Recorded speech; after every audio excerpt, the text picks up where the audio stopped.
Hello to my fellow KW stakeholders. Of course, it's Aaron Kaufman, Chief Stakeholder Evangelist out of Atlanta, Georgia, bringing you another episode of the My 401 KW interview series. This is going to be our first Canadian edition, but we're going to dive deep with one of our top profit share earners in KW, an old friend of mine, Mr. Ronnie Birmingham out of St. John's, Newfoundland, Canada. How you doing today, Ronnie? I'm doing wonderful, Aaron. Thank you so much for having me here. Yeah, man, I'm super excited to talk to you. You and I, we go way back. I think, what was it, over a decade ago, maybe you brought me? Yeah, definitely a decade. Yeah, because it's been 10 years since I've been gone from Nova Scotia, and it was when I was there that you came down, right? So let me thank you for that. That was one of my favorite classes, not just because I got to teach, but then I drove up to Peggy's Cove and saw all the beautiful area up there. But look, man, I want to jump right into this call with you. You know, before we get into how much you've earned and your thoughts around profit share, I just want to kind of go back, Ronnie, to where you were before you got into real estate, how you got into real estate, how you found your way to KW, and then we'll kind of get into your story and kind of go from there. Sure. Okay. So getting into real estate, Aaron, I guess 2003 is when I got into the business. So May will be 21 years for me. I like to say I'm the youngest dinosaur at Keller Williams.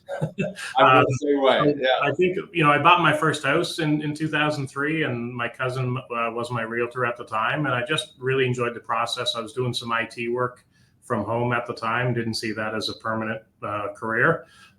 He suggested I look at real estate, and that's kind of what got me interested. So got my license in 2003, went to work for his company, which is another franchise brand. This was in Halifax, Nova Scotia. And I guess I'll fast forward to. And what was that, Ronnie? Was that more of a traditional national or a large brand? Yeah, that was Exit Realty. So international. Okay. 2003, and then fast forward to 2008. Aaron, I was just started to earn some passive income through Exit system, and I liked it. Was curious, wanted to get some more.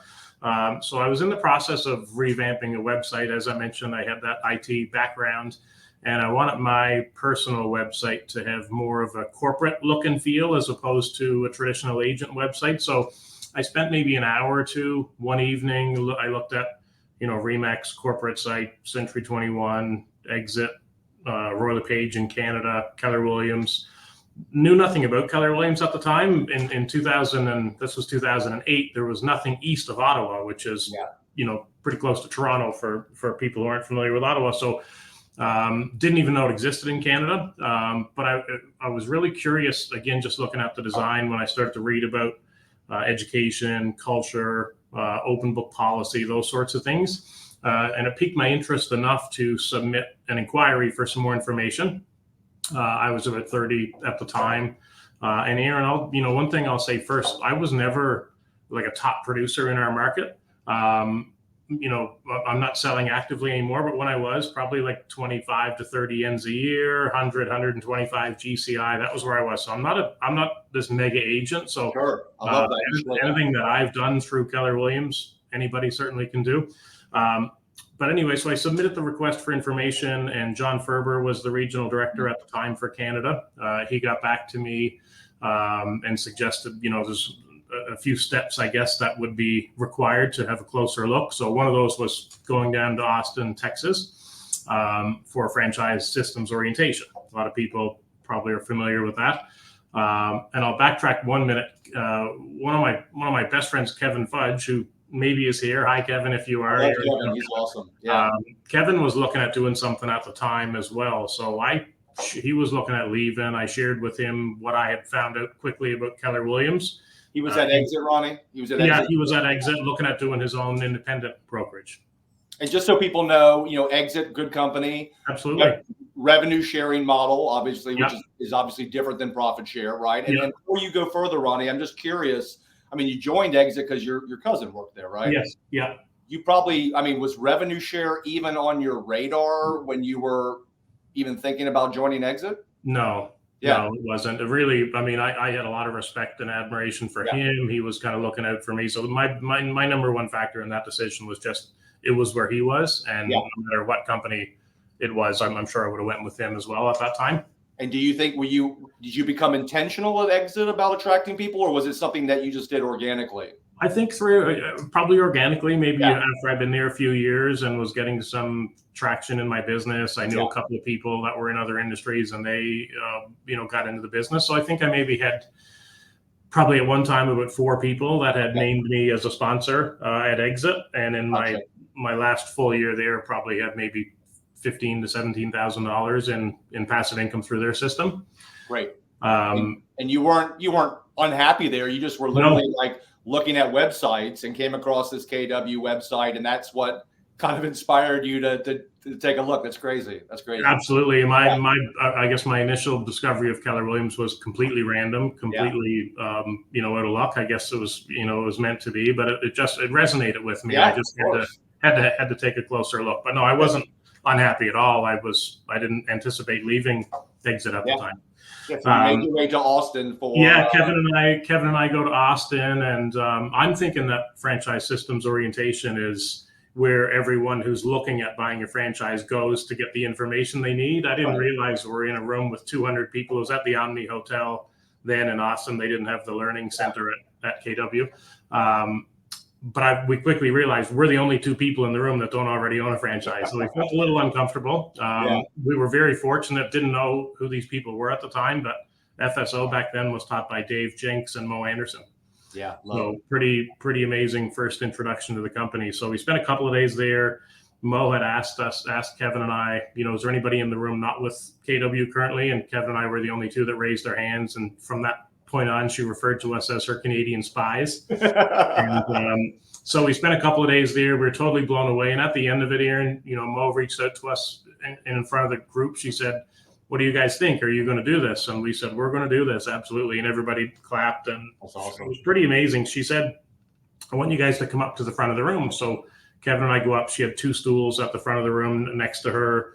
We sat in those 2 stools, and she said to the audience, "Is there anybody in the room that would like to give our 2 Canadian friends one piece of advice?"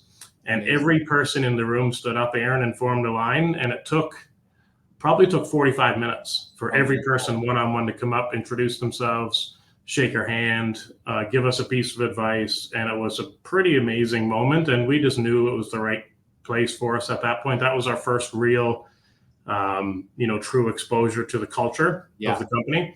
And, there's one gentleman there, Jim Murphy is his name. I don't know if anybody will watch this that's worked with Jim or was his family. I think he passed away in October, unfortunately. But Jim was an OP of several market centers, former retired fighter pilot for the U.S. Air Force. And he came up to us after and said, "Fellas, I'd love to take you out to dinner and just open myself up to you for a couple hours, any questions or whatever." So he took us out for dinner, paid for it, and just let us just ask questions and talk for a couple hours. So pretty amazing, and I'll always be grateful for that. And I'm sure Jim's family is grateful for his purposefulness around growing KW and profit share. I mean, that's a great thing about profit share, Ronnie. It's not just about the money; it's about all the amazing things the money does for our associates and their family, and what a legacy worth leaving. Yeah, I'm sure there was other things that he left, but that passive income, I'm sure, means the world to his family and his legacy. Yeah, absolutely. So at the end of the week, Aaron, Kevin and I were sitting together in Austin, getting prepared to head back the next day. And we thought to ourselves, we went down thinking that maybe he'd be the OP and I'd be the team leader. We didn't know what any of these roles meant at the time. But after learning what we did that week, we said we need to really align ourselves with someone that will make this an absolute no-brainer in Nova Scotia. So we thought, who is that person, or who are these people that would really make this a slam dunk? So we both thought of Jerry and Annette Murphy. We came back with the mission to recruit Jerry and Annette as part of our team and see if we could do this. So I'll try not to make the story too long, but it took 2 years. You got an hour, man, so there's no rush. Take your time. I'll go I got you booked for an hour. Yeah. So we came back, and Jerry and Annette were with Remax for 25 years, top producing team in Atlantic Canada, huge used business. Everything was running smoothly. No real need to upset the apple cart at this point in their business. But we reached out to them and just knew that they were highly respected, very influential. great leaders in the local market there. And we had a chat with them. I think we didn't really expect them to be interested. There was a sign of interest there, but they were really, again, not overly, not wanting to do too much. So we kept that conversation going. And another thing about me, Aaron, that, probably people that know me would know, I'm a slow mover. I'm not like a fast moving, smooth talking recruiter. Like I'm a relationship person. It takes me a long time to get stuff done sometimes. Sure. So it actually took us, this was September of 2008 that we went to Austin. Mm-hmm. We didn't launch Halifax till July of 2010. So this took almost 2 years. Wow. Thanks to John Ferber for being patient, because I know most regional directors wouldn't allow someone a couple of years to launch a market center. You had to get, how many agents did you have to get together before you? Well, we had to get 40 was the number. 40 was the target. One of the great things about that is they don't believe in launching market centers and having you struggle for 6 months while you're trying to grow. So the goal is to be profitable right out of the gate, which we were. But I'll backtrack to when we finally got Jerry and Annette on. We were at their house one evening, and their 2 daughters were there. Melissa is actually the OP now in Halifax and is doing a fantastic job continuing to grow that market center. But we were at the house. Kevin and I had our wives with us, and that was the night we decided, okay, we're going to do this. Everybody got to meet each other, and we decided we're going to move forward. And I remember Kevin and I thinking, this is unbelievable. This is this is a pivotal moment in our business and our lives as well, to be getting into business with Jerry and Annette, and this is now going to become a reality. Amazing.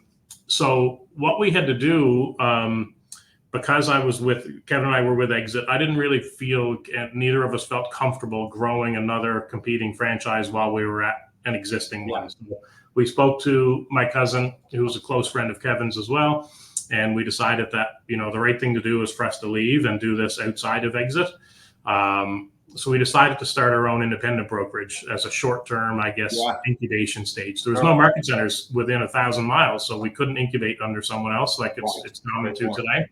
So we started our own brokerage. We called it Family First Realty. The letter, if you remember the old KW logo with the kind of the script font, Family First, and the colors and the fonts was just like that. So John Ferber said, I'm going to pretend I didn't see that because it's probably some sort of a copyright infringement. So we wanted it to look like Keller Williams, and we wanted to be honest and transparent with people that this is short term and it's going to be Keller Williams. And if you want to be part of it, you can help us by coming on board now with Family First Realty. Well, it reminds me of a great saying, Ronnie. It's always easier to ask for forgiveness than it is for permission. Couldn't agree more. As long as you operate with a high level of integrity, which I know you do.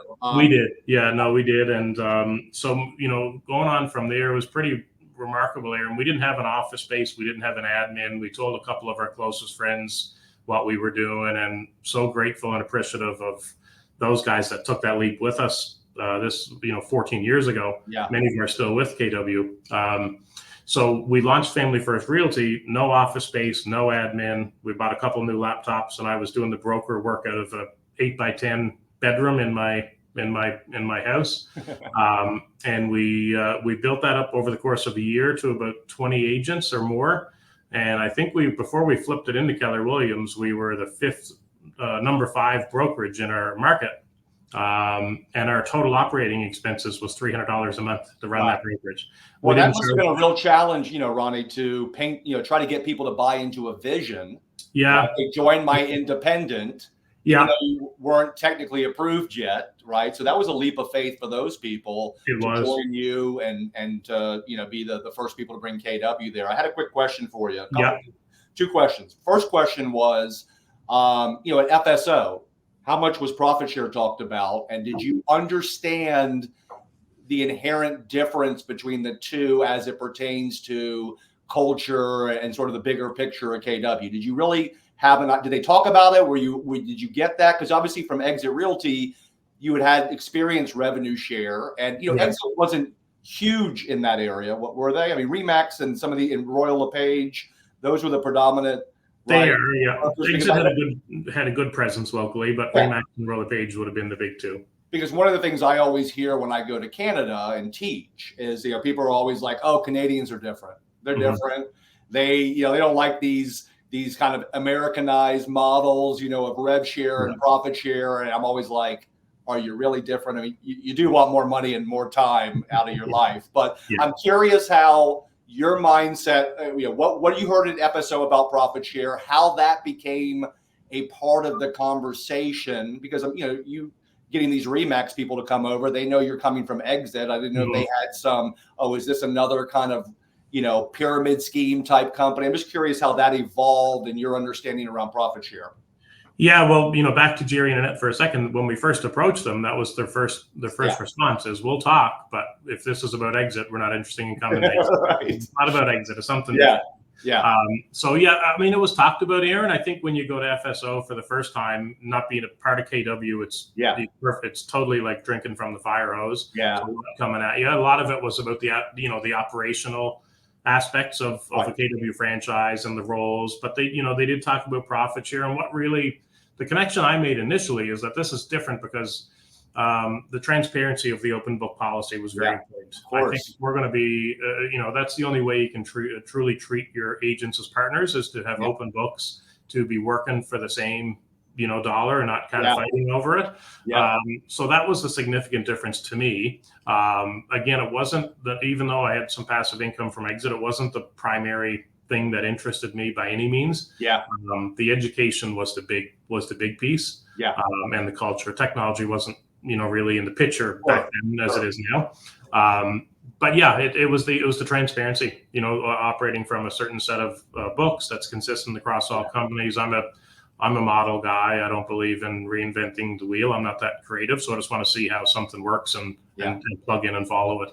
And you obviously see today, right now, that you've had this journey behind you, and you understand the inherent difference between a profit sharing model and a revenue sharing model as it comes to culture and the incentive to work together and care about each other. You obviously see that difference, right? But back then, it wasn't even on the radar, right? And that's why I want people to understand. We've got these new flashy objects, right? These virtual rev share companies that like to tout that they're KW and that they're just a better version. And I think people need to understand it's not that they're a bad company. It's just you don't have the same culture as KW because it's inherently different here. We are actually vested financially in the success of our fellow associates, not just the people in our profit share tree. But obviously that hadn't sort of conceptualized yet. You were just doing this based on models, systems, training, relationships, painting a vision for what that could be. So now take us to where you're back to, you got 20 agents, you're plowing forward here. Yep. So, and the interesting thing back then, Aaron, Jerry and Annette were very cautious. They didn't want to make two moves. And I mean, they had 75 active listings, big, a lot of business. So they didn't want to switch to Keller from Remax to Family First, and then a couple of months later switch to Keller Williams. So we kept it secret. Nobody knew that Jerry and Annette were part of this until we launched. So, good friends of ours that were interested, they kind of said, if you and Kevin believe in it, then we believe in it and we want to be a part of it. And not knowing about Jerry and Annette. So we were so excited to tell them, we just couldn't. But we said, there is someone else involved, and I think you're going to be very excited to know who it is. So when we got to about 20, we were ready to kind of go. And then it was time for Jerry and Annette to make the switch. And they did come to Family First for a very short period of time. We just had to logistically. And I remember, them telling us the story of that night. They had their daughter's boyfriends out and some other people, and they went out like late at night and swapped 80 Remax signs for 80 Family First Realty signs. And the next day, the city was a buzz of talk and chatter about, my God, what are Jerry and Annette doing going to Family First Realty? And of course, most of the agents in the city didn't know anything about what we were really doing. But that's when word got out, and then everybody wanted to hear about it. And, one of the things if I could describe Jerry and Annette, is they have such high integrity. They're so likable. They're so trusted. They're so influential that we had top producing agents from a variety of companies just calling and saying, we don't know what you're doing, but if Jerry and Annette are part of it, I want to be a part of it too. And we didn't even have to give them a recruiting pitch or tell them about Keller Williams. They just saw, this was a big deal, obviously, and they wanted to come part of it. So we opened, we launched officially, Aaron, in July of 2010. Probably finished off that year with close to 50 agents. We were profitable on our very first transmittal. I think that was the first time a Canadian market center had ever done that. Wow. And when we went back to that night at their house, when we were chatting with our spouses and whatnot, we had a video or DVD that we brought back from Austin called the Home Run Lunch. And it was Lynn Dottie was the team leader. I think it was the West Cobb Market Center near you, near Atlanta. I know Lynn very well. So they had the video. I don't know if you've ever seen it, but it was really well done. So we brought this DVD over to Jerry and Annette's and we put it in and we watched it, and we were just really inspired how they kind of created their core group and their launch. And I think I've shared that with Lynn on Facebook. I've never met her in person, believe it or not, but that was a big thing for us. So one of our goals was, imagine if we could build a home run launch. So like I said, we launched in 2010. 2011 was our first full calendar year.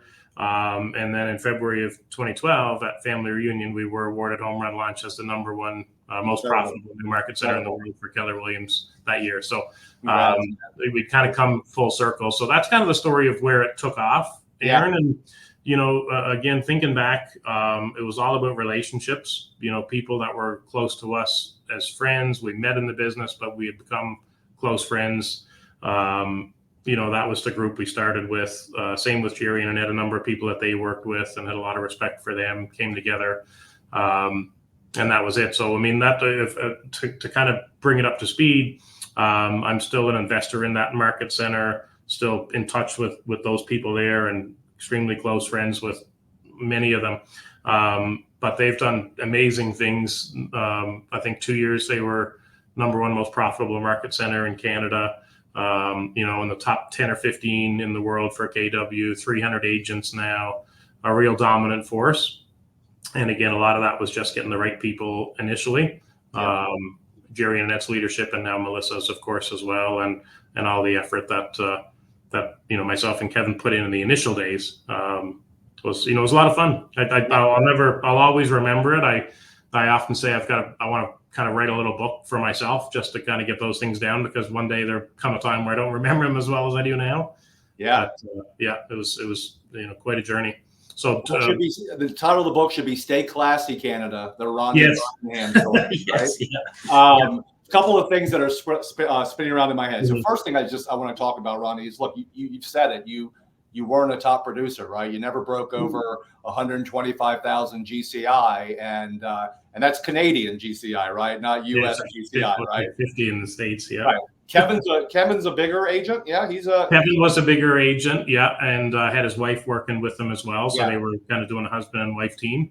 So how that there's a lesson here, obviously, for people. One, you don't have to be an MRE agent to know how they do business. You also can expose them and leverage other people at KW. I mean, look, it sounds like to me, if you get a recruit to FSO or probably Family Reunion or Mega Camp, I don't know, my guess is there's a high chance they're going to come back wanting to join KW, right? So talk a little bit about how you were able, because you knew the Murphys at Remax, right?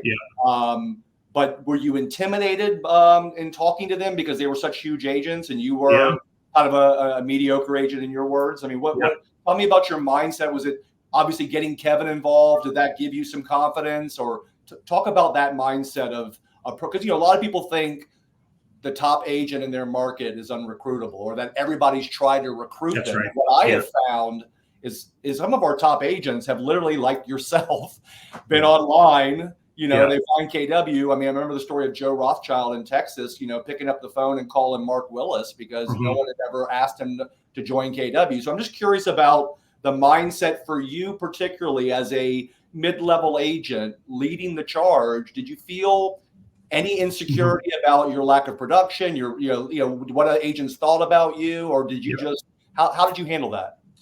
I would say all of it, Aaron. Yeah, I mean, I felt intimidated. I felt uncomfortable. Again, it was a little bit easier because Jerry and Annette are so nice. But we really didn't know each other. I think I did one land deal with Jerry in my career. So, we were far from friends in the early days. I knew him and maybe he knew me. I don't know. But, they were intimidating people. So once we initially met them and chatted, that kind of got easier. But we really believed that this was an amazing opportunity for them. And we were happy to share the majority of that opportunity with them for their influence and their reputation in the market. Yeah.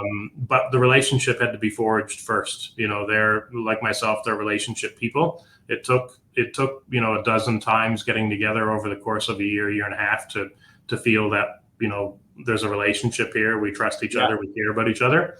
And that's when it became easier. But yeah, I mean, you have those doubts. There was times where we would go 2 or 3 months and not have any contact with Jerry and Annette, and we were thinking, okay, they're not interested. Who else could we talk to? And we've talked to other people who we thought could be a potential OP. It just didn't feel right. We knew it had to be them, and turns out they were just busy. They weren't, not that they weren't interested, they just got busy, and time went by. But Kevin kept pushing us along. There was times where I'll admit, thinking that, is this ever going to happen? We're trying so hard and we want it to happen so bad, but I'm not sure if it will. So we kept pushing through and got there. So how did those initial, what was your initial icebreaker kind of conversations? The first time you called the Murphys to kind of begin this process, what did it sound like back then? I think it was initially we didn't want to go in trying to recruit. We knew that wouldn't go over well. We were pretty sneaky about it, and we said, we're looking at bringing a new opportunity to Nova Scotia, and we'd love to bounce it off you guys and just get your opinion on it. Like, poke holes in it, tell us what maybe might work. I could say. Yeah. Actually, that's what Mike Brody said in my interview. Is something like that? That was the sort of line, hey, I want your advice, or I want your insight on this new model that we're bringing into the area. I think that was so. That's very smart. Right? You're going in from a hey, we respect you. We just want to get your insight on what you think. Right. And it was genuine. We really did want and value their input, because if they felt it was a bad idea, maybe we'd pump the brakes. Right. We trusted what they said, but we didn't approach it like, are you guys interested? Do you want to do this? We'd like to, we was just like, what do you think about profit share? What do you think about a company that does this sort of education and a company that has open books? And they did a lot of listening. They didn't do a whole lot of talking. And when we finished up and we're about to leave, I think if I recall, they said, don't rule us out of this. This is something we might be interested in. And we didn't even ask at that point. So we knew that, culturally it was a fit. They shared with us that, sometimes being at the top is a lonely place. Like, they would go to RE/MAX events and RE/MAX awards banquets, and they'd always be number one, and they would hardly even be spoken to. Maybe people were intimidated or envious. I don't know. But, I think they were lacking that culture, that family environment. Yeah. And I think that resonated with them. I'm sure probably, much later in their careers than myself and Kevin were. Maybe the ownership piece and, that was significant too, to have some equity in the game at some point, and maybe have an option to work towards an exit strategy, we'll say. Yeah. Which is not a big concept, right? Up there in Canada, building teams and creating an exit strategy, whether it be through profit share or through branding your business, right? That wasn't a big deal, was it? It was just starting to happen in the U.S. as well. Yeah. So I mean, it's happening much more often now, especially in bigger cities in Canada. But back then, no, it wasn't common. There might have been, I could count on one hand the number of real teams that existed in our market. So that was kind of where it started there, Aaron. And like I said, I do want to mention another significant episode. So I think it's 2011. We're just getting launched. We're getting off the ground. And there was another group that were currently with exit in New Brunswick. Austin Drisdale, his 2 sons, Jonathan and Trevor. And they were top exit team in New Brunswick. Again, very high producers. And we kind of knew who each other were just from our exit days, but weren't close. But when Jonathan and Trevor were in Halifax for an exit event, they reached out and they wanted to chat, and they popped by, and we had a good chat, and that kind of, I think they were looking at doing something, and that kind of started their journey towards Keller Williams. So a lot of my profit share success, or my journey, is a result of being very fortunate to be in relationship with some really amazing people, and being blessed to be named as a sponsor by some of these people. So the Drisdales, Austin and his team started KW in New Brunswick shortly after us in Halifax, and I was chosen as the sponsor there. So they've gone on as well they were number 1 in Canada for 2023, number 4 in the world for KW last year for Wow. profitability. Wow. First, I believe, probably the first KW market center ever to have $1 million in profit in a year. Well, I've been watching, and I'm glad you bring it. Ronnie, I'm obsessive about profit share, and obviously, I've been posting the top 35 market centers in KW for years now, and I just keep seeing these Canadian market centers creeping up the list. And before I jump into the Canadian, because I want to talk about KW in Canada and the journey that the region has been on, and what's happening right now. Why is it taking off? I just want to ask you a couple questions. One is, when you leave Exit Realty, do you get to keep your rev share? Yes. You do? Oh, no, sorry. No, not if you go to a competing company. Okay, so I believe, Aaron, it's basically 10% off the top, and then 7 if you retire, and maybe 5 if you pass away. But if you go to a competing company, you lose it. Okay, I just want to make that point, right? We've had some policy changes here recently that, is changing our policies, but I want people to understand that every revenue share company that we compete with does it exactly the same way. Okay. Yes. So that was was that a challenge in any way for you to overcome what they would be giving up, not just from a branding standpoint and a reputation standpoint, but their revenue share that they were making? Because what people need to understand is rev share doesn't have anything to do with profit. All right. So you can actually make a decent amount of money in rev share, whether or not that's sustainable from a lack of training and support and technology and culture. That's a whole nother conversation. But did you ever find yourself having to, kind of address what they were going to lose in rev share and sort of explain to them the profit share money and sort of the sustainability of that versus? Yeah. Well, I think, in Austin's case in New Brunswick, they had done some homework up to that point. So they had, they knew probably much more than I did when I first looked at KW. And I think that, I don't want to speak for Austin, but I think he was at a point where I think he just maybe wasn't feeling the love at Exit. It was time for a change. And I know he would have lost significant rev share from Exit, but I think he'd come to the decision that that's okay. And more opportunity out there. And, Tom Clift, who's another very close friend of mine and my partner here in Newfoundland, he was the original OP here when we launched.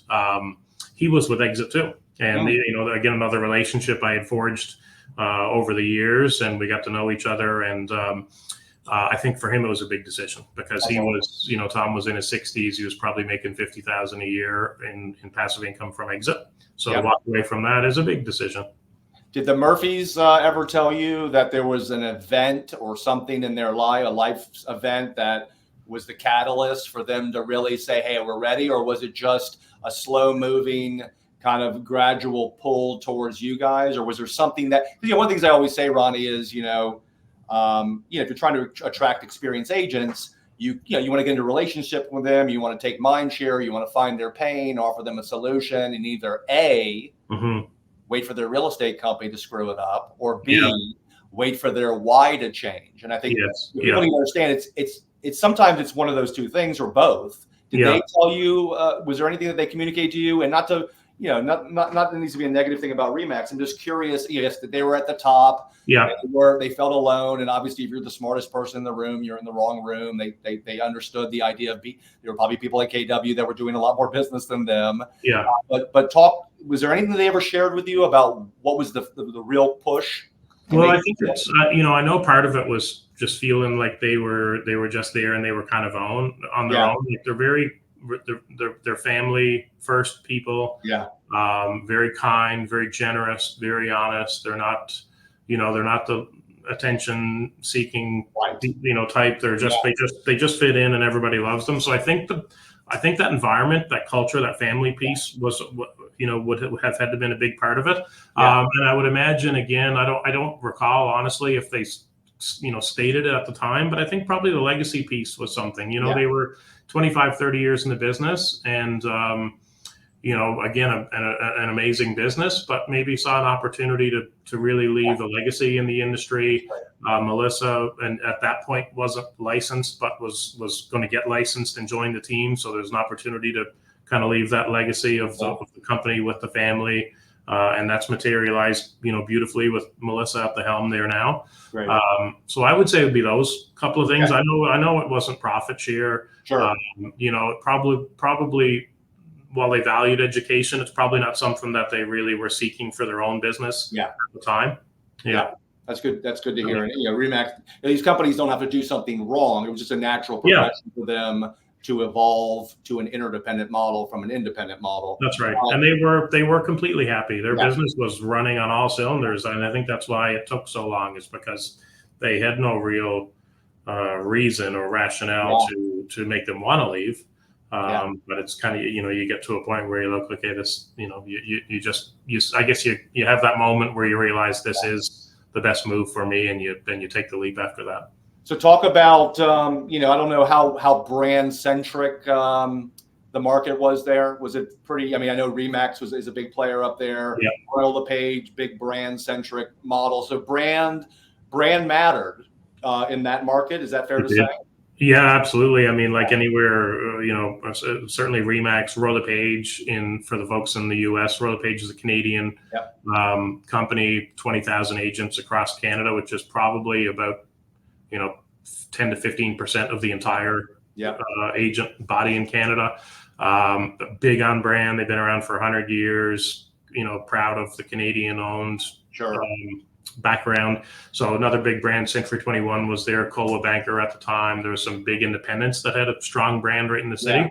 So we were brand was a challenge for us. I mean, it's easy now. We're number one wherever, KW is anybody that's in the business is familiar with KW now, but in 2008, 2010, that wasn't the case. We had all the stereotypical experiences, Keller Helen Keller, whatever. People were like, who are these guys? Yeah, another pyramid scheme company, right? And they would kind of make fun of it or whatever, and it was American and this and that. So exactly, and that's a real thing, Ronnie, right? It is. Yeah, Canadians are the most polite, nice, wonderful people, but they're humans too. But there was a stigma to bring in an American company there, right? Especially when you have Royal LePage, proud Canadian brand there, right? So obviously that's like anything else, Ronnie, just slow moving, right? Keep adding agents that people respect, keep flipping signs, keep slowly building that, right? Is that what I think that's the importance of launching with a number of agents, so that you do have a bit of a splash in the market. If we launched 30 or 40 agents, probably 150 active listings, so you kind of get an impact with that. But and I think the conversation too, you just get comfortable having that conversation with people that you're the brand. And your clients do business with you because they know, like, and trust you, and they know that you'll give them the level of service they expect. So it's a challenge, but I think for most people, they can see past it and overcome it. Well, when they've got a Canadian like you, right, that people respect and who is not a salesy, aggressive guy, bringing that brand, obviously that makes a huge difference. So, Ronnie, let's talk about KW Canada, right? I mean, to me, it seems like, as we say, things happen gradually, then they happen suddenly. And I've been up in Canada for the last 12 years. One of the things about being a KW Canadian agent is sometimes you can feel a little bit like, not going to say the dirty stepchild, but sometimes some of our technology releases and, it takes time to come to Canada. There was always a little bit of frustration that, KW agents in Canada weren't having the full experience. Talk about how that has progressed. I know you have a fairly recent new regional leadership. Talk about that, what's happening, because look, everything comes from the top down, right? I mean, you guys, the reputation of KW Halifax is tethered to the reputation of KW Canada and other markets. So talk about what's been happening in Canada. What's been the real catalyst for, the push in profitability, these market centers sort of rising up. Talk about what's new in Canada, what's been happening there, and what has you really excited about, the future, because you have access to leadership conversations up there. And by the way, so people understand, right? Like Zillow is not in Canada yet, right? Are they? It is, but it's not the you have data protection. You have data protection things that allow you guys to protect your listing information. Well, we have one central location, Realtor.ca, or our national MLS, one central location owned by realtors, members of Canadian Real Estate Association, that is the go-to place for listings. But we can agree that ultimately, I mean, tech is coming to replace your agents at some point, right? Yeah. right? Yeah. So that I don't know how much that drives growth there. I mean, it's a huge part of my conversation is look, Yes. we're building tech to help you out Zillow. I mean, that's sort of our purpose as a company. But to talk about KW Canada, what's happened and what you see in the future for KW in Canada. Well, I think, going back to my beginning with KW, there's been 3 or 4 regional directors in the role, and they were all fabulous, and they've all been very instrumental in getting Canada to where it is today and where it will be in the future. So in more recent years, there has been some changes. There's been the addition of Bill Soderoff, who most people know of KW Worldwide, is now the regional OP for Canada. Ryan McLean is regional director now, so they're working hand in hand, doing a lot of great things. There's Ian Davies now is in charge of kind of looking for new franchise opportunities in Canada. Bo Stager's been there since before anybody in Canada and is still there as the regional MCA, helping everybody out. And Gilles Plord, the regional tech trainer for Canada, has had a big piece too. So now we have, we've got a collective voice now trying to move in the same direction, because there was time and still on occasion that we feel like we're an afterthought. And a lot of that is technology driven.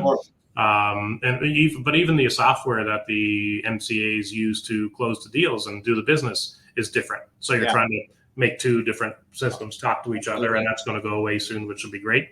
But it's not without challenge. But we've made progress. All those people are committed to continuing that growth. I think in terms of potential in Canada, really, it's probably still one of the most untapped opportunities in globally for KW. We've got I haven't seen numbers lately, but I'm going to guess, Aaron, maybe 125,000 realtors in Canada, roughly. So probably 10% of what you guys would have in the States, which is consistent with our population difference. And there's less than 5,000 are with KW, right? So probably 3% of the entire membership. I did not realize it was such a small percentage. That's so Royal LePage and Remax would be around 20,000, I would say. So, that's where we need to be. We need to be 20 to 25,000. There's a lot of untapped markets. A lot of my success, I guess, at Profit Share has been the opportunity and the privilege of being influential in new market centers, growing and having, that opportunity in my downline. But that opportunity still exists for a lot of other people too. I mean, there's cities in Austin, who I mentioned, is about to open in Calgary. Big market, right? Nothing there now. Edmonton, same thing. Regina, lots of Ontario, BC, Quebec. There's still so many places in Canada that could and should have a market center. Do you do anything that is not relationship based at all, as far as identifying markets and maybe talking to people, or are you just easygoing Ronnie Birmingham and just kind of let it happen as it happens? Well, kind of the latter. Kind of the latter. My focus has been on our people in the last couple of years and just spending time with our agents here and helping them continue to grow their businesses. I've got the tech background, even though it's dated 20 years. So I probably should be doing more of that, Aaron. But no, I'll admit I'm not. My first line is not massive. I've got probably 20 people in my first level. 500 total, roughly. 515, 520 in my downline in total, probably.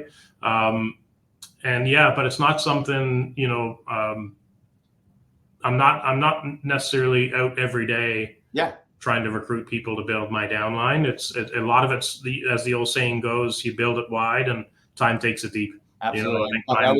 It's very true. And so you're OP in St. John's now, right? And so, I mean, first of all, I love the fact that an OP, their number one thing on their list is being there for their market center, right? So how many agents you have in St. John's right now? We're at about 90 agents here now. We're in a small market. If anybody is on that's not familiar, we're the island on the far east side of Canada, kind of in the middle of the Atlantic. So in our entire province, Aaron, there's 750 agents. Probably 50 of those are brokerage owners. So 90 agents isn't a lot. It doesn't sound like a lot as far as KW discussion, but it is the largest brokerage in Newfoundland. And we've got about, probably 12% or 13% of the membership here. So are you focusing on these independent brokerages? I mean, I know that's the hot ticket these days is independents. They see what's coming for them, which is, we're now in the fourth industrial revolution, right? It's about data, it's about the consumer, right? And so they are obviously, are you targeting independents there, or has that been one of your biggest growth? No, it actually hasn't. There's a couple of sizable independents here that have a pretty good reputation and image in the market, and they're kind of proud of their brand, and I don't foresee them changing anytime soon. But it's not, the independent is not a big thing here. Like there's probably maybe 2 or 3 independents that would have more than, say, 10 agents. Yeah. But ours is, we've got a combination of, we get a lot of new people with the education, of course. We have had some high producers come over from other companies that are just looking for that piece of leverage or looking to grow to the next level. So that's kind of, a lot of it is organic. A lot of it's relationship based, referrals through our agents and people they know that are getting their license and whatnot. Is there something to this, this idea that Canadians are different in the sense of not just I'm not saying anti-American, but, maybe resistant to it, but more so, people, I mean, are you guys just too laid back and not as money grubbing as us Americans down here? I mean, is that a real thing that you find, that some Canadians are just, there's this sort of laissez-faire attitude of just, hey, maybe, Aaron. And I mean, I would say that's not how I feel about my friends in the U.S. Every opportunity I have to come to the U.S., I love it. And, the people I've gotten to meet and build a relationship through, some of the, most nicest, most friendly people. So I think the difference would be in Canada is probably, again, I'm speaking very generally, I'm not speaking for everybody, but people, you can have a sense of being content. I know we're in relationship with agents at other brokerages that are not thriving. They're probably getting by, maybe borderline struggling, but they love their broker. They're happy where they are. They're not interested in discussing change. Sure. So that's honestly probably our biggest challenge. It is a small market, so everybody knows everybody. The guys that work at other companies go to the cottage with their broker and have a beer, go skidooing, right? It's a pretty close knit group. Yeah, we call that broker Stockholm syndrome, right? Yeah, I've heard you say look, your broker loves you, but my guess is if you're not in business with them, they might not love you as much. They might not invite you to their lake house anymore. That's a real thing here. It is. No, I get it, right? And that's what we had to deal with, a lot in the United States is, making people understand that brand and your broker are important. Yes, but your family should be more important than that. Yeah, right? I couldn't agree more. Yeah. So Ronnie, I mean, obviously the Canadian market has been doing very well lately. That probably factors into profit share doing very well. But I mean, look, the last 3 years you've earned over $100,000 in profit share. Yeah. You now broke through the $750,000 profit share market, and that is U.S. dollars, is it not? I think. No, it's Canadian. Oh, Canadian. The interview. All right, but still, it's. I mean, the conversion's not that far off, right? No, it isn't, and the cost of what we're buying here is the same, right? Yeah. So talk about what does this mean to you, man? I mean, I know you have ownership opportunities. You're building this from a 125,000 GCI agent to now somebody that's making well over 6 figures a year in passive income, who has multiple ownership opportunities. I mean, talk about what this has meant for you. And you're still young, Ronnie. I mean, how old are you, man? I'll be 47 next month. Yeah, I mean, exactly. I mean, I'm 50, man. I mean, we talk about feeling like the youngest dinosaur in KW. You've got amazing hair for 50, Aaron. I wish I had that hair. I mean, well, by the way, I always tell people no kids and profit share. That's right. That keeps you looking young. I also just went to the Caribbean, so I have a beautiful tan these days. But what does this mean to you? I don't think we've ever talked about your family, your kids. I mean, how many kids you have? I got 2 kids, 2 girls, 12 and 7. Okay. And it's all of this is for them. It resonates. I've got a history of heart disease in my family. Both my parents, my brother, all had major cardiac issues in their 40s. Yeah. Fortunate to have survived it, but it's a serious thing. Yeah. So that's always on my mind. I don't assume I'm going to be around Sure. till I'm 80, and I want to have something there for my wife and kids. If something unexpected happened to me, I take great comfort in knowing that financially they'll be okay. Yeah. So that's a big deal. I think when I finished high school, Aaron, I went to Nova Scotia for university. So Nova Scotia and Newfoundland are pretty close as far as provinces go, but there is an ocean in between us, so it's not easy to get there. So probably from when I was 18 until my wife and I moved back to Newfoundland in 2014, it was close to 20 years where I lived away from home. And I've got a wonderful relationship with my parents. I thank them for everything I've been able to do through KW with their support. Yeah. Dad's no longer with us, but there was a good part of my life that I was away from them. So, we'd see each other a few times a year. We'd, have really good times together. But, I wish that maybe we could have spent more time together. And Mom's still alive. I still see her lots. But so for me now as a parent, I look at it and say, if and when the time comes when my girls finish school, where they choose to go to university or where they choose to go live and start their own roots and their own families, I'm going to be there. And Profit Share is going to allow me to do that. So, 10 years from now, if our kids move to Ottawa or move to Calgary or move to Halifax, then we're going too. And we'll pick up and relocate, because if it's the last 20 or 30 years of my life, it's going to be around my kids and around my grandkids and supporting them however we can. So that's the opportunity that Profit Share does for me. One of them, it also allows me to spend my day-to-day with my agents, right? I look like Profit Share is a sizable piece of my income. So I don't sell real estate anymore. I don't have to sell 20 or 30 homes a year to pay my bills. So I can be in the market center every day. I can be meeting with agents. I can be, helping them in their business too.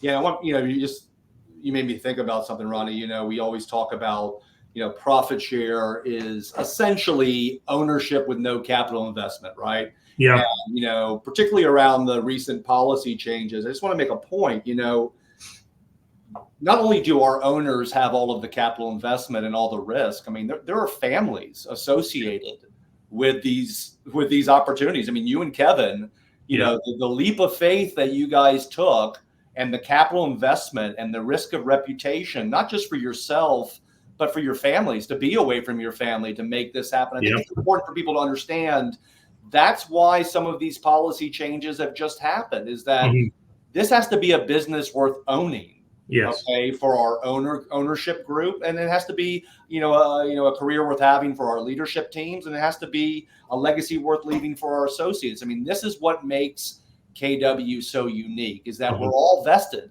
in this common goal. And I want just people to understand that a lot of these owners, they're not just, risking money and liability and reputation. Their families are taking huge risks as well. And I just think it's important to make that point, because it takes a village, Ronnie, right? And sometimes, and I've made the mistake, and I've been burned many times from, saying stuff on Facebook without thinking first, which is something that, hey, I'm not perfect. I'm failing forward, and I'm definitely playing the game a lot better since some of those stupid things that I've said recently, said last year. But the point is,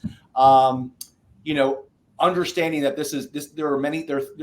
there are multiple sides to our model, and Profit Share is the owners sharing of their profits back, right? And we just have to remember that it has to be that they've been through a lot too to get to this point. And if we're going to be the company that we need to be moving forward, it has to be a win-win on all sides. And I'm really confident. I don't know how you're feeling these days, Ronnie, but I feel like not just with KW Canada, but with KWRI, man, I just feel like we're on the brink of really taking the next step as a company. I mean, do you feel that based from your leadership position? I do. Yeah. And I mean, to reiterate your comment, Aaron, about, the risk and that there are families involved. Again, I'll use my friend and partner, Tom Clift, as an example. Tom was retired in the school system, got into real estate as a second career, everything going smoothly. So big risk and a big jump and a big leap of faith for him to take part in this too. And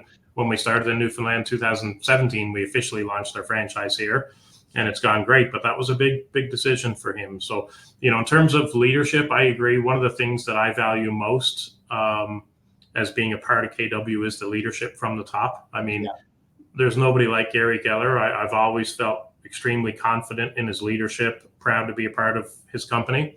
And I think that's more evident than ever now. There's so much going on in our industry that, when times are good, anybody can be a leader and anybody could be on stage and anybody could be a cheerleader. Exactly. What Gary has gone through in the last number of years, it just proves he's, that's the team I want to be in. And I know in all confidence that no matter what our industry faces, Gary is the person that will kind of guide us through it. No doubt. And there's two words that I just keep talking about that keep coming out of my mouth in my class, and it's purpose and community. And I challenge anybody seriously. When all things are created equal, Ronnie, and we understand that we are a large franchise company. Okay. French fries at KW don't taste the same everywhere. Okay. But the point is, we're making huge strides there, and it takes time sometimes, the right people, a combination of all that stuff to make it really work at a high level. But I think that if all things are created equal, and we've got the who in place locally, there's nobody that can even hold a candle to our purpose and community. And I don't care what your agent model looks like, how much money you're giving away, what kind of checks you're writing. If you value purpose and community, and purpose is not just fighting for the future of your profession, it's agents how to build careers worth having, business worth owning, lives worth living, legacies worth leaving. If we're delivering on those things, I just don't think agents that value those things would ever choose another real estate company over us. The challenge we face, Ronnie, is sometimes we don't do the best job communicating that. That's right. Not just to people that we're trying to attract, but to our own agents. And you've been with KW long enough to know there are not a lot of people in KW that have been around as long as you and me. Okay. I just interviewed my good friend Mahogany Rhodes this week, and she has a great saying: we're on the third generation of Keller Williams. And I know Canada feels like it's probably on its maybe second generation now, but I just want to make sure, how do you as an owner now in this journey that you've been on, how do you kind of communicate the story of KW and profit share and culture and what it means to be a stakeholder and what we're trying to build? How do you communicate that through your market center? I think it's leading by example, being there to support each other, pouring into each other, trying to tell our story. If we have some amazing wins in our market center with some of the agent and team businesses that's happening, trying to share that. I think we got to get our top people involved. A big goal for me has been to get our top people active on the ALC.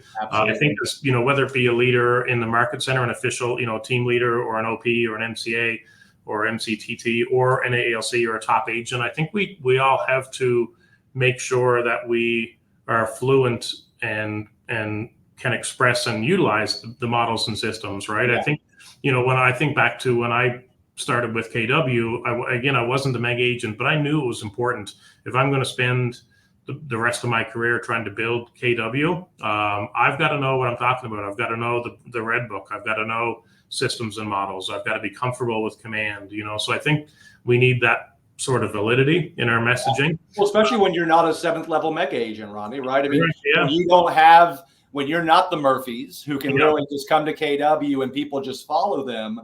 When you're a mid-level agent, right? Like we said before, you don't have to be $1 million agent to know how they do business. But if you're going to bring KW to a new market and attract agents, one, you got to be an agent they respect, Ronnie. And I think it's fair to say that's who you are. And by the way, respect, you would agree, is not just production. Okay. A lot of top agents don't get the respect because of the way they just handle themselves. And there's a lot of agents that don't do a lot of business that get respect simply by being an agent who responds to emails and operates with integrity.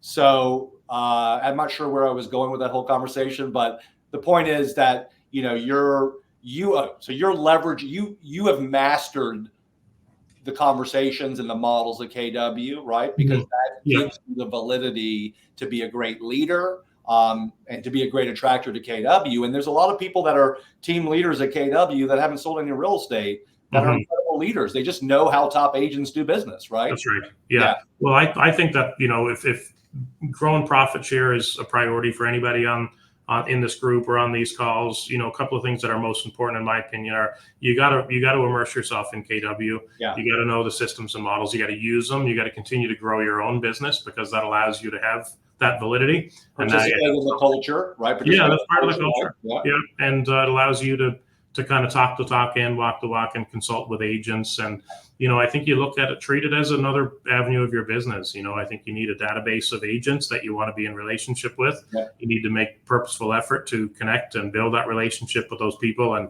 support them first before you ask them to join. Yep. I would say anybody in my first line, Aaron, over the years, I don't know if I've asked any of them to join KW. They all made that decision on their own, and they're happy to name me as a sponsor, right? So I love that. I think we got to do what's best for them, and the rest will kind of look after the rest. And I think so much competition out there now, and there's so much at times animosity. I think as agents, we need to be the best co-op agent that we can be, right? Like be the agent in your market that everybody loves doing deals with. Yeah. Get your conditions met before the deadlines. Answer your phone, call people back, be polite, give the other agents gifts, invite them to training. Just be that agent that everybody loves to be around and loves to do business with. That'll start the relationship. Then learn what you've learned with KW systems and models to apply to their business. I've always tried to focus on not trying to necessarily recruit up, but try to go to people that I can relate to.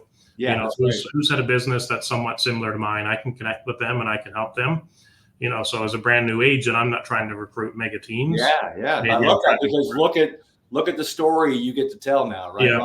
I mean, literally. And I know that a huge part, you probably are too humble to even talk about your profit share earnings and all that stuff. But I mean, my favorite saying about KW, it's not just about what you get, it's about who you become. And I know you and I could never have imagined if we went back to when we joined KW, I mean, the journey that we've been on. I mean, I always joke, I always tell people, I was sitting on Prince Edward Island eating Prince Edward Island mussels after a class that I taught in, I think it was Moncton. I know I always screw up the pronunciation of that, but go to Halifax, man, and go up to Peggy's Cove. And, I mean, just be all over Canada and see the country you guys have up there, just to go up there and share what I've learned. I mean, we've got agents right now at KW South Africa's family reunion, and leadership.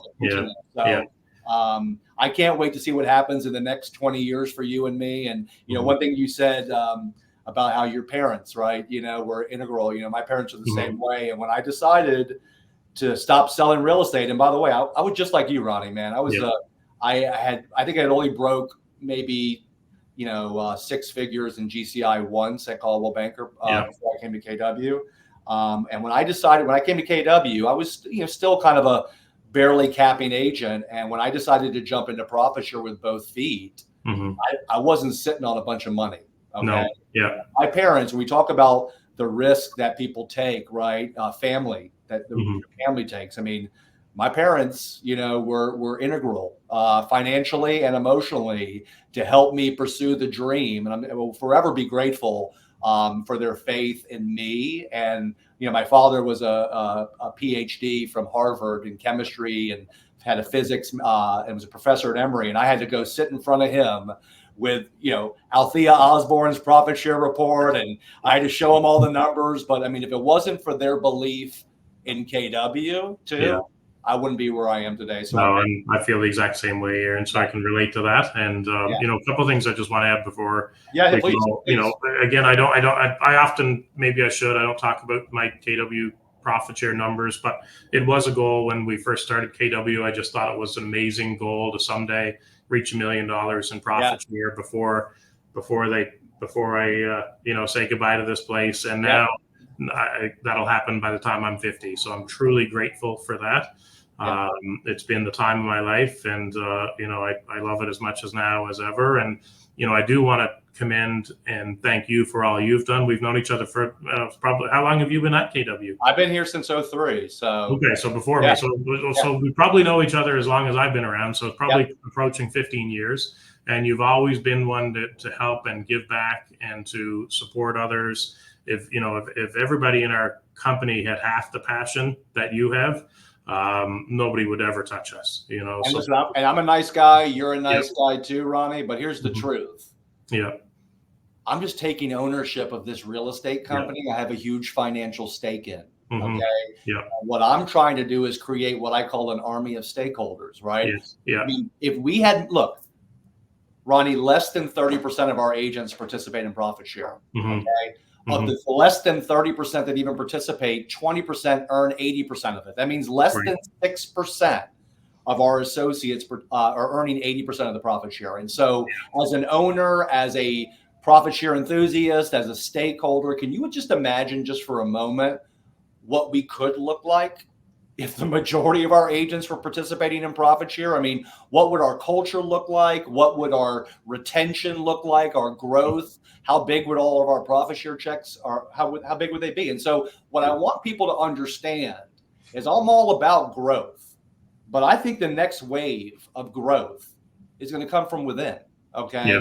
From raising our people up, getting them to think like stakeholders, because honestly, there is so much room for improvement. And that's what gets me so excited, Ronnie. We're the #1 real estate company on this planet, and there's just so much room for improvement from within. Right. And I love being a part of the positive change now. I mean, sometimes I get off, you know, in the past, we'll get off on a little bit of a rant, but I'm clear about how I'm going to impact change in this company at a higher level. I'm going to be a part of the positive change, and I'm going to focus on what I can control. And I can't control the franchise model. All I can do is give people a chance to think and act like a stakeholder. So, Ronnie, man, I can't thank you enough today for spending so much time with us, man. I can't wait to see you and your crew of Canadians storming Vegas later this month. But when I see you there, man, I'll give you a big hug, and appreciate all your support over the years, man. I look forward to it, Aaron. Thank you very much. And all right, buddy. Great to see you, man. Okay. Take care.